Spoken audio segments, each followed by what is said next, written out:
স্কুলে মাসে 2 থেকে 3 বার আসেন শিক্ষক।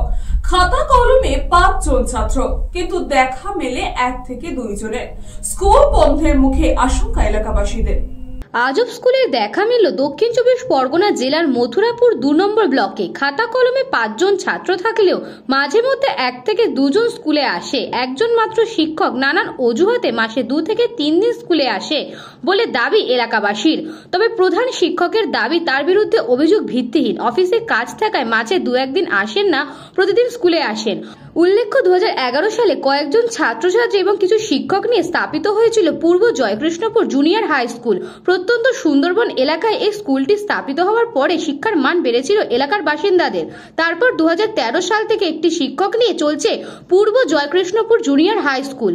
পশ্চিমবঙ্গ মধ্যশিক্ষা পর্ষদের তত্ত্বাবধানে চলে এই স্কুলটি। দক্ষিণ 24 পরগনার মথুরাপুর 2 নম্বর ব্লকের নন্দন কুমার পুকুর গ্রাম পঞ্চায়েতের পূর্ব জয়কৃষ্ণপুর এলাকায় এই স্কুলটি। এই স্কুলে এক শিক্ষক খাতা কলমে 5 জন ছাত্রকে নিয়ে চলছে স্কুলের পঠন পাঠন। 5ম এবং 8ম শ্রেণীর 4 ক্লাস নিয়ে এই স্কুল। তবে 6ষ্ঠ থেকে 7ম শ্রেণীর ক্লাসে ছাত্র থাকলেও আরো 2টি ক্লাসে ছাত্রছাত্রী নেই।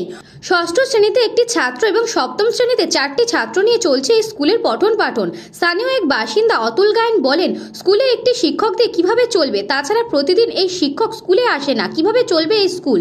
প্রতিদিন শিক্ষক না আসার কারণে অভিভাবকরা তাদের সন্তানকে এই স্কুলে না পড়িয়ে অন্যান্য স্কুলগুলিতে পাঠাচ্ছেন।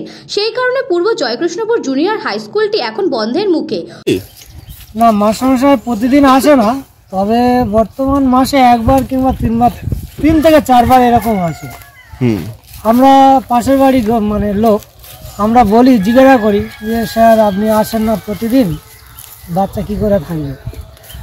তো স্যার উত্তর দেন আমার শরীর খারাপ, আজ আমার এই সরকারির যে কাগজপত্র নিয়ে আমাদের অফিসে যেতে হয়, এরকম অজুহাত দেখিয়ে বর্তমান মাস্টারমশাইরা আসেন।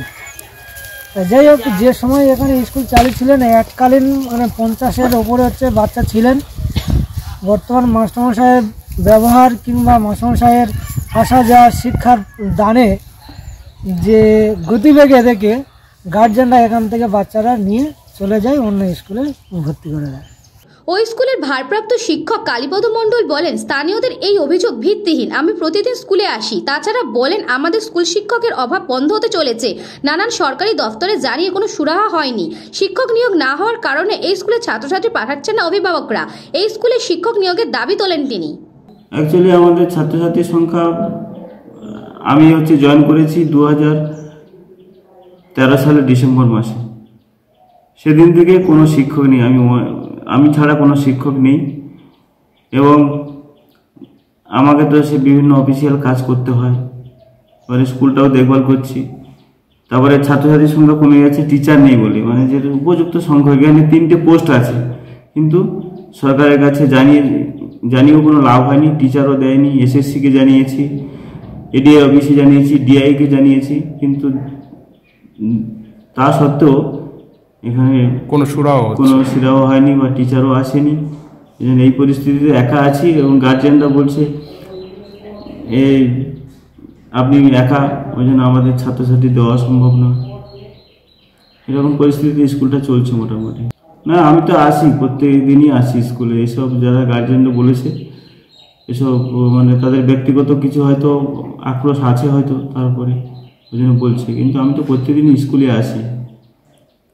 শিক্ষককে নিয়োগ চাই, আমরা তো চাই শিক্ষক নিয়োগ আসুক, শিক্ষক আসুক। তবে তো ছাত্রছাত্রী আসবে, গার্জেনরা আরও উৎসাহ পাবে। আমরা পঞ্চায়েত সমিতির পক্ষ থেকে এই খবরটা নেব যে কেন এরকম ঘটনা ঘটছে। পঞ্চায়েত সমিতির পক্ষ থেকে শিক্ষার কর্মদক্ষী হিসাবে এসআইসিদের সাথে কথা বলে আমরা এটার খবর নেব এবং এর পদক্ষেপ কী করা যায়, এটা যাতে আর না ফার্দার ঘটে এবং বিদ্যালয়ের পরিবেশ যাতে সুন্দর স্বাভাবিক থাকে, যাতে শিক্ষক মহাশয় বিদ্যালয়ে আসেন, ছাত্রছাত্রী বিদ্যালয়ে সুন্দরভাবে পড়াশোনা করবে, এটাই আমাদের লক্ষ্য। এই লক্ষ্যে যা পদক্ষেপ গ্রহণ করা দরকার আমরা পঞ্চায়েত সমিতির পক্ষ থেকে আমরা সমস্ত ডিপার্টমেন্টের সাথে কথা বলে, বিডিও সাহেব থেকে শুরু করে আমাদের যিনি পঞ্চায়েত সমিতির সভাপতি আছেন, সহসভাপতি আছেন, সবার সাথে স্থায়ী সমিতির যারা মেম্বার আছে সবার সাথে আমরা কথা বলে এর একটা যথেষ্ট বা যথার্থ পদক্ষেপ আমরা নিশ্চয়ই পঞ্চায়েত সমিতির সংখ্যা মাত্র 5 জন। বাবলু প্রামাণিকের রিপোর্ট, নিউজ বঙ্গ টাইম।